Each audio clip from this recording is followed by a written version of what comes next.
vez. Glória a Deus. Você pode se assentar na presença do Deus vivo. Fale com quem está do seu lado. Graça e paz de Jesus. Graça e paz, graça e paz, graça e paz.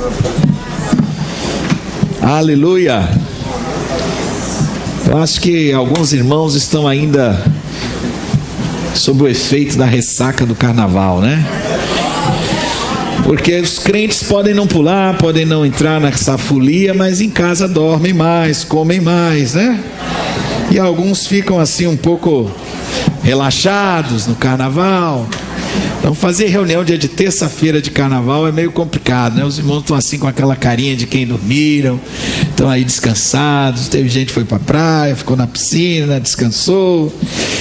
Vamos pedir ao Senhor, ao nosso Pai, a graça abundante para que a gente possa abrir bem os olhos espirituais e receber aquilo que Deus tem para nós nesse momento tão importante em que estamos reunidos para adorar, para exaltar o seu nome e também para receber a sua palavra. Estamos em uma campanha importante, onde o Espírito Santo tem trazido ao nosso coração a revelação sobre o posicionamento. São as bênçãos do posicionamento. E eu quero convidar você nesse momento para abrir a palavra do Senhor no Evangelho de Lucas, no capítulo 4. E nós vamos hoje ministrar sobre a bênção da unção. Vamos ver o lugar da unção de Deus nas nossas vidas e de que forma o Senhor deseja que essa unção seja ministrada aos nossos corações. Lucas capítulo 4, 16. Lucas, o Evangelho de Lucas, no capítulo 4, a partir do versículo 16.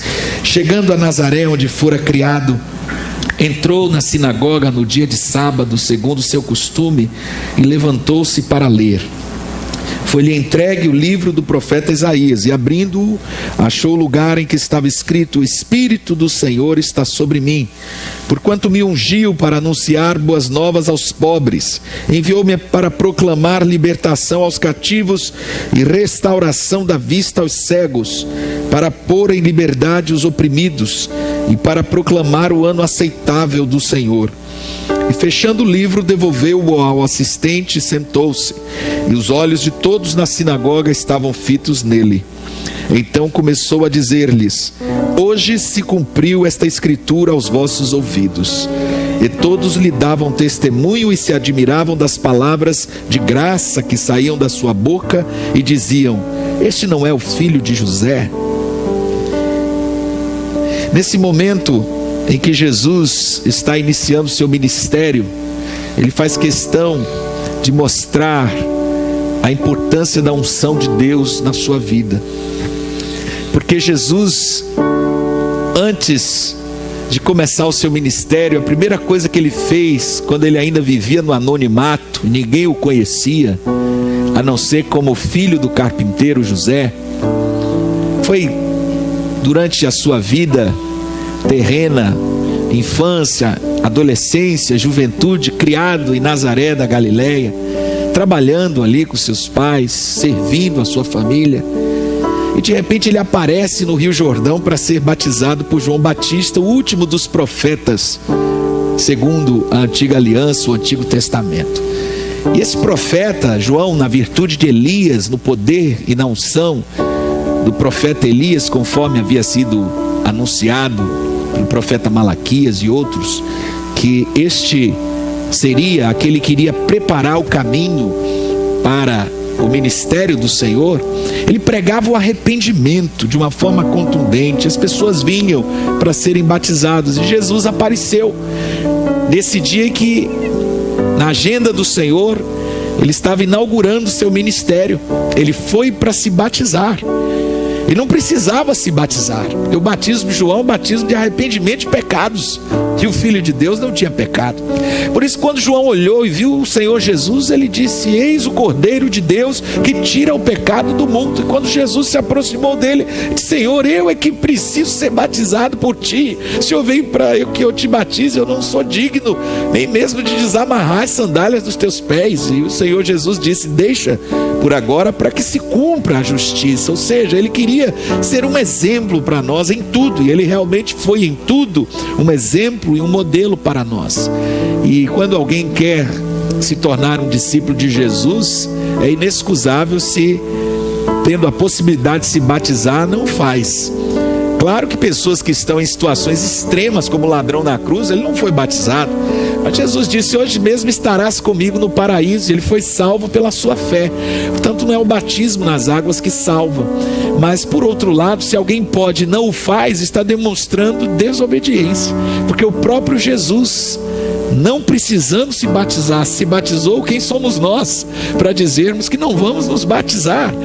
E o batismo significa mergulho, significa imersão. Este é o sentido da palavra baptizo em grego, que não foi traduzida por conveniência, ela foi simplesmente transliterada do grego para o português e ficou como batismo. E as pessoas então nunca questionaram talvez o batismo do sacramento, o batismo por aspersão, aquela água que é jogada na cabeça de uma criança que não tem noção do que está acontecendo, porque ela não se arrependeu de nada.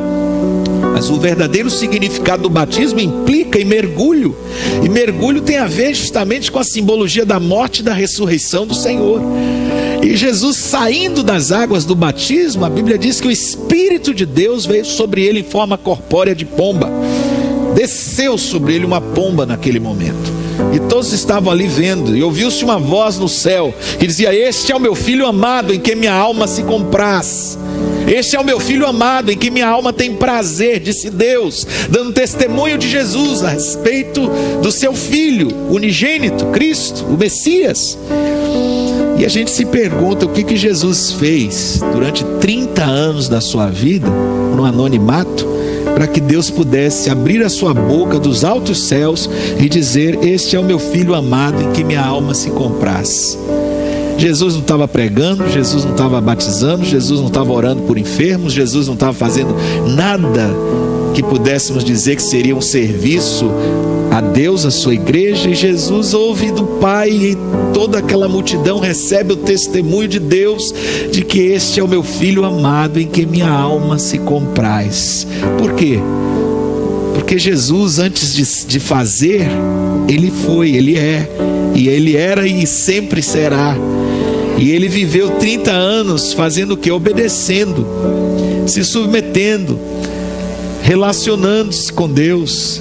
O que significa, irmão, que para você agradar a Deus, você não precisa fazer coisas para Deus, você precisa ter relacionamento com Deus. O que Deus está buscando de nós não é ativismo. O que Deus está buscando de nós é que nós tenhamos relacionamento com Ele. Isso é o que te dá a credencial de um verdadeiro filho de Deus. Quando você recebe o Espírito Santo de Deus e é regenerado, transformado pelo poder deste Evangelho em uma nova criação, e você passa a desenvolver um relacionamento vivo com Deus, que é diferente de religião. Religião é exatamente você participar de coisas que tem a ver com culto, com liturgia, com religiosidade, mas sem ter vida. Acho interessante que amanhã muitas pessoas irão à igreja. Como costume, como tradição da quarta-feira de cinzas, muitos irão à igreja para receber cinzas na cabeça, porque cinzas no Antigo Testamento eram um sinal de purificação, de humilhação e de jejum, de arrependimento, de prostração. As pessoas jogavam cinza na cabeça quando elas estavam humilhadas, buscando a Deus, arrependidas. E aí as pessoas vão chegar lá na igreja e vão receber uma cinza na cabeça em sinal de remorso, porque o carnaval acabou. E o carnaval é justamente a permissão que a igreja romana ela dá aos fiéis para que pratiquem o pecado, com a garantia de que na quarta-feira você será perdoado e você entrará num período de penitência que se chama Quaresma, onde você vai se preparar para o advento da Páscoa, que é a morte e ressurreição do Senhor. Agora veja que ideia descabida, que coisa pagã. justamente da origem do paganismo, das festas saturnais da época do Império Romano, foram absorvidas pela igreja de uma maneira sincrética, não é? Uma prática muito comum do romanismo, fazer o sincretismo religioso e aceitar todo tipo de coisa. As pessoas estão sem nenhum entendimento da verdade de Deus e querem resolver isso com paliativos. Mas Jesus viveu em obediência ao Pai, viveu se relacionando com o Pai, e quando ele começou o seu ministério era apenas uma consequência de uma vida abundante que ele tinha com Deus. A Bíblia diz que ele crescia em sabedoria, estatura e graça diante de Deus e dos homens. E aos 30 anos, quando ele recebe então essa ordenação ou esta adoção, conforme o entendimento da palavra revelada naquele dia, em que Deus confirma a sua filiação espiritual, ele é imediatamente impelido pelo Espírito Santo ao deserto para ser tentado por Satanás. E a Bíblia vai mostrar então que a unção de Deus na minha e na sua vida, ela tem como prioridade nos tornar vitoriosos sobre a tentação do pecado. Aliás, antes mesmo de você fazer qualquer coisa para Deus, você precisa compreender o que aconteceu no ministério de Jesus. Jesus vai pelo Espírito de Deus ao deserto e permanece ali em jejum e oração, e ele está buscando a Deus, ele está se fortalecendo, ele está se preparando para o que vai acontecer na sua vida nesses 3 anos e meio, especialmente no final. O final será um final dramático, um final que terá um clímax terrível, a morte de cruz. E Jesus então vai para o deserto ali, como todos os homens de Deus, para ser provado, e depois que ele jejua 40 dias, ele não passa 40 dias sendo tentado.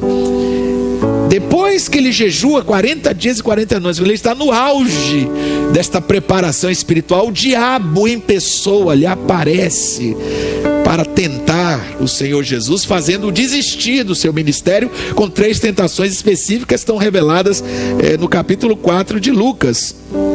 Jesus, pois cheio do Espírito Santo, versículo 1, voltou do Jordão e era levado pelo Espírito no deserto durante 40 dias, sendo tentado pelo diabo. Naqueles dias não comeu coisa alguma e terminados eles teve fome. Disse-lhe então o diabo: se tu és o Filho de Deus, manda a esta pedra que se torne em pão. Jesus, porém, lhe respondeu: está escrito, nem só de pão viverá o homem. Então o diabo, levando-o a um lugar elevado, mostrou-lhe num relance todos os reinos do mundo, e disse-lhe: dar-te-ei toda a autoridade e glória destes reinos, porque me foi entregue, e a dou a quem eu quiser. Se tu me adorares, será toda tua. Respondeu-lhe Jesus: está escrito, ao Senhor teu Deus adorarás, e só a ele servirás.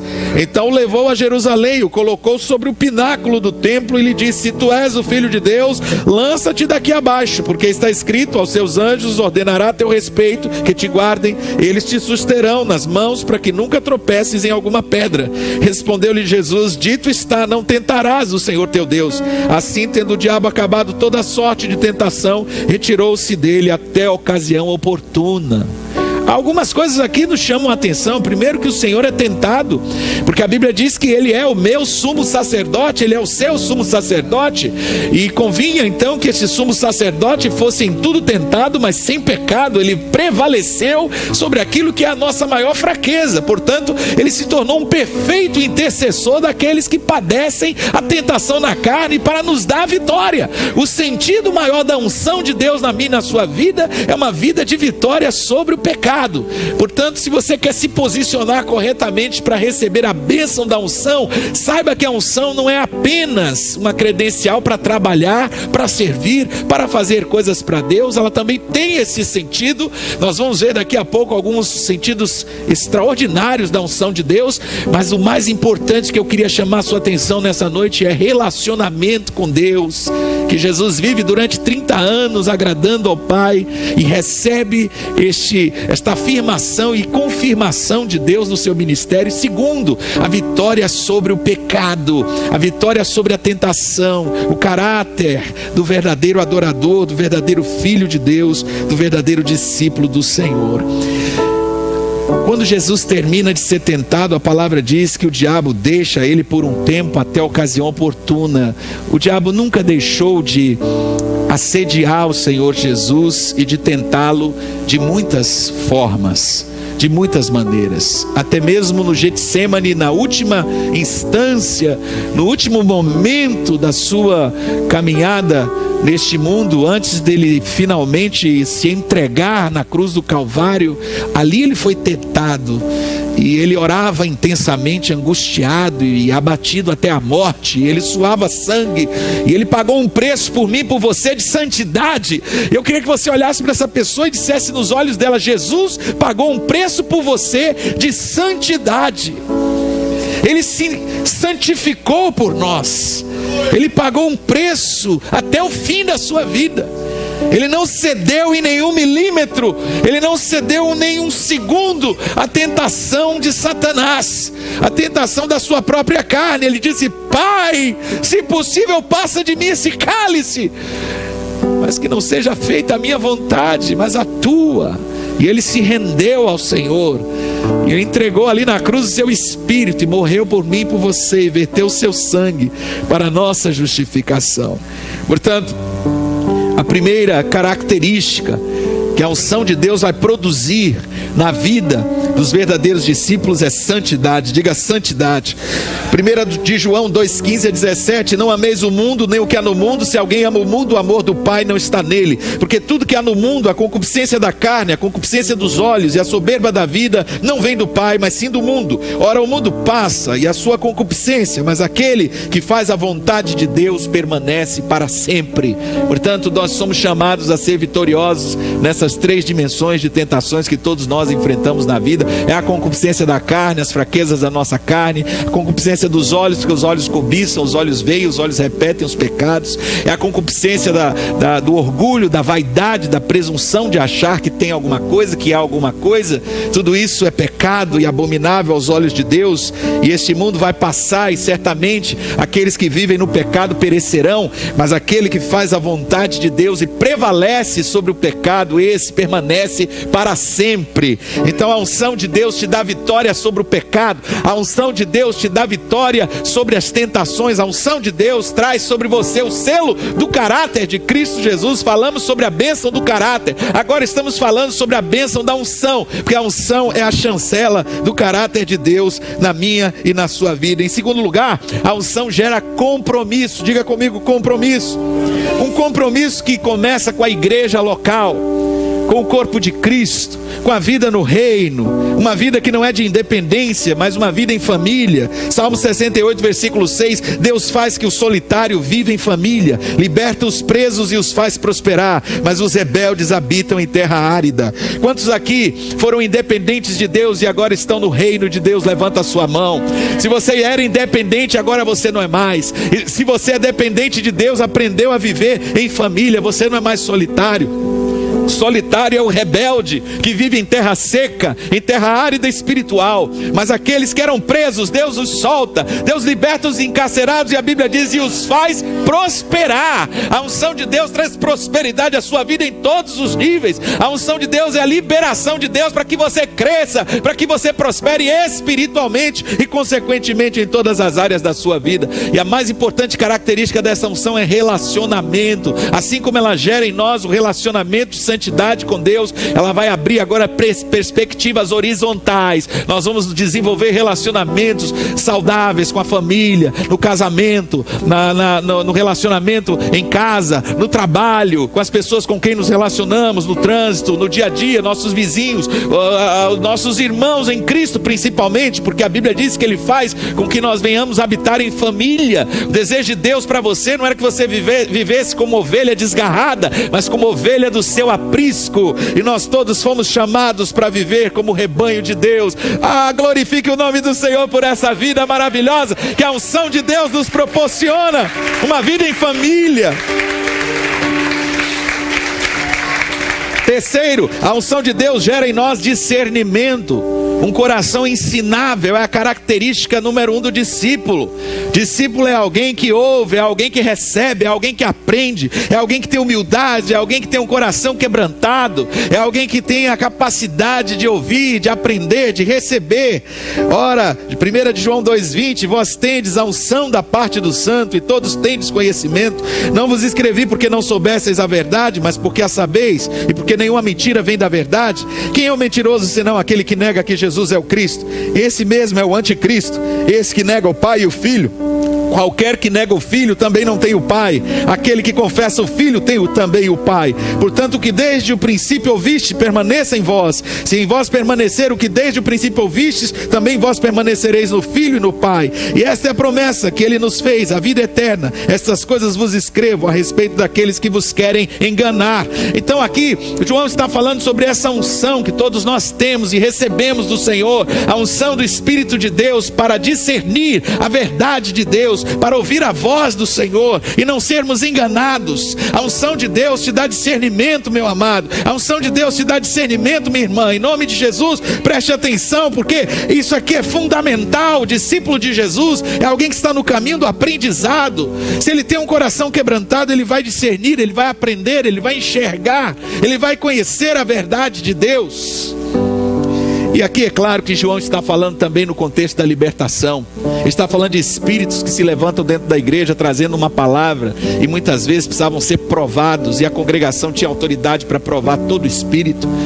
Falsos profetas, falsos apóstolos, falsos mestres, pessoas que vêm com conversa muitas vezes bonita, mas que acabam negando o Filho de Deus.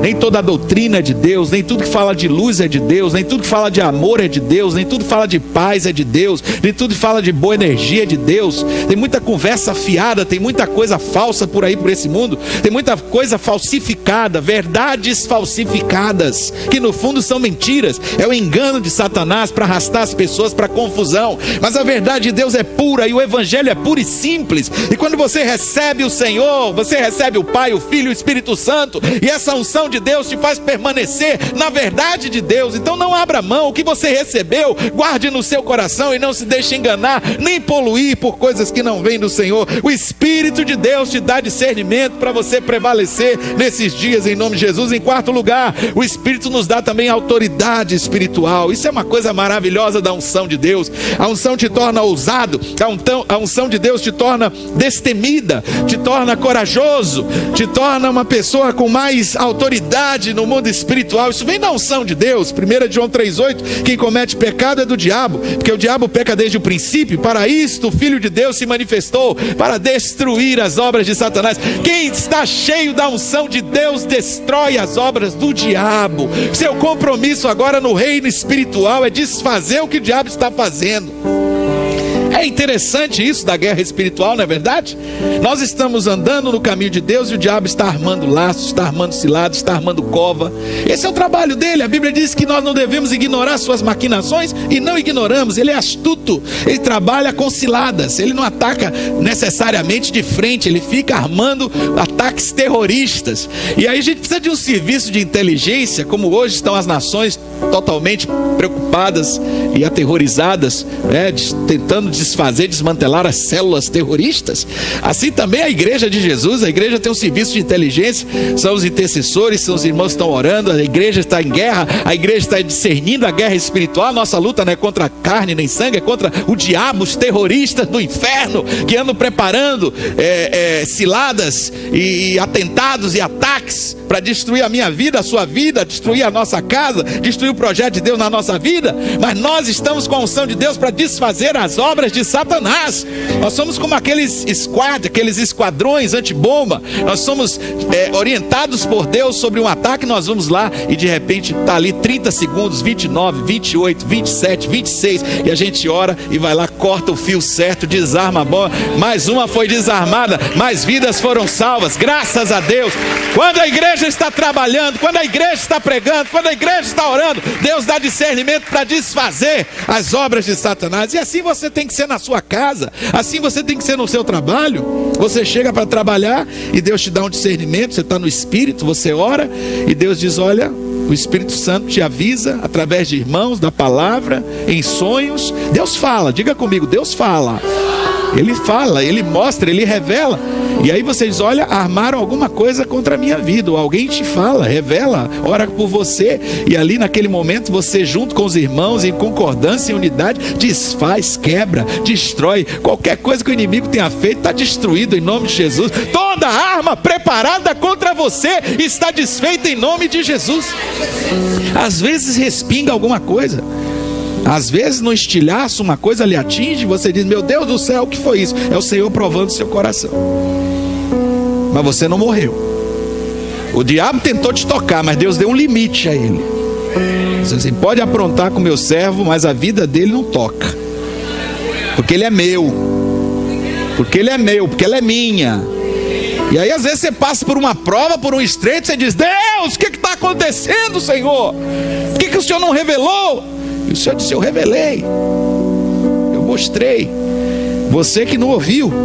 E muitas vezes é isso mesmo. Deus está falando, Deus está dizendo, e a gente está com os ouvidos fechados. E a gente passa pelas situações para a gente aprender a depender dessa unção que nos dá discernimento e autoridade para destruir as obras de Satanás. Diga glória a Deus. A quinta característica da unção de Deus na vida de um discípulo é que ela gera dentro de nós um zelo inconfundível pela casa de Deus. Um zelo pela obra do Senhor.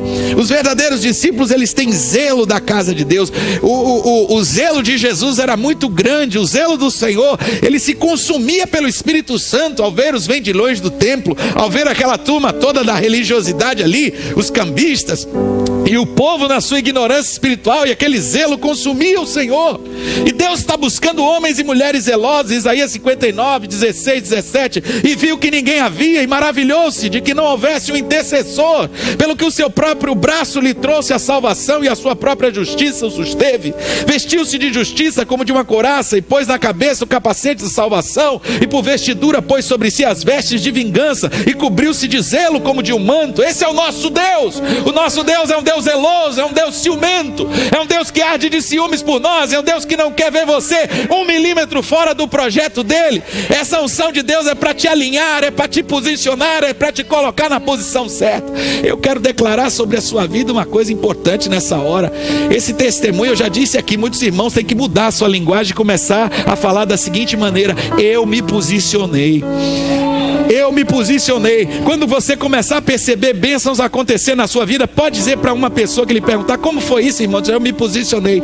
Irmão, eu estava orando por uma situação e eu me posicionei e Deus abriu a porta. Eu estava pedindo algo ao Senhor, me posicionei e eu vi o milagre acontecer. Eu estava clamando, eu estava pedindo a Deus uma situação e eu me posicionei e Deus fez a bênção e o milagre na minha vida acontecer. Porque tudo tem a ver com posicionamento. Essa unção de Deus, ela te posiciona. Nem sempre nós estamos posicionados, mas quando a gente busca a unção do Senhor, a unção endireita, a unção desembaraça, a unção nos põe na posição correta. É a unção de Deus que opera em você o querer e o realizar, segundo a boa vontade e o bom propósito de Deus para a sua vida. Você está entendendo isso? Diga amém. A característica número 6 é a vida de serviço. A unção de Deus, portanto, nos faz viver uma vida de serviço, uma vida como servos de Deus, uma vida no santuário de Deus, o qual somos nós, no qual glorificamos a Deus no nosso corpo. 1 Coríntios 6,19: ou não sabeis que o vosso corpo é o santuário do Espírito Santo que habita em vós, o qual possuís da parte de Deus, e que não sois de vós mesmos, porque fostes comprados por preço. Glorificai, pois, a Deus no vosso corpo.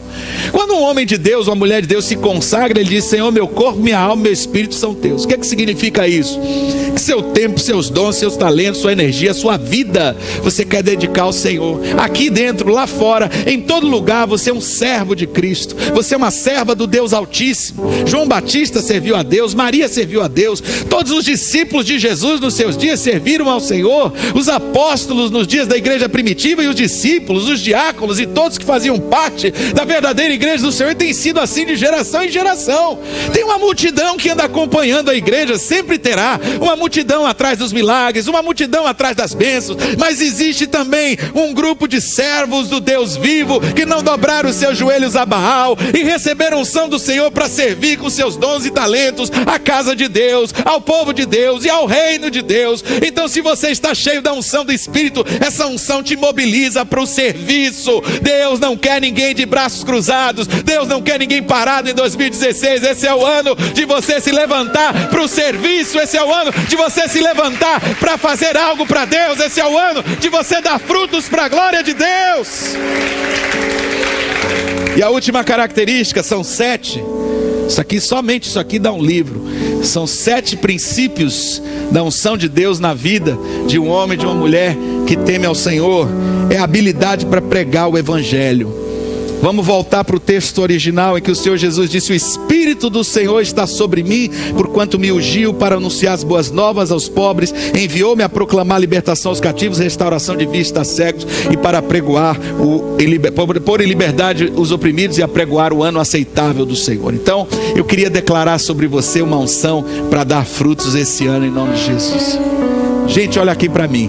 Nós não podemos nos esquecer do que o Espírito Santo de Deus tem falado a nós no início deste ano.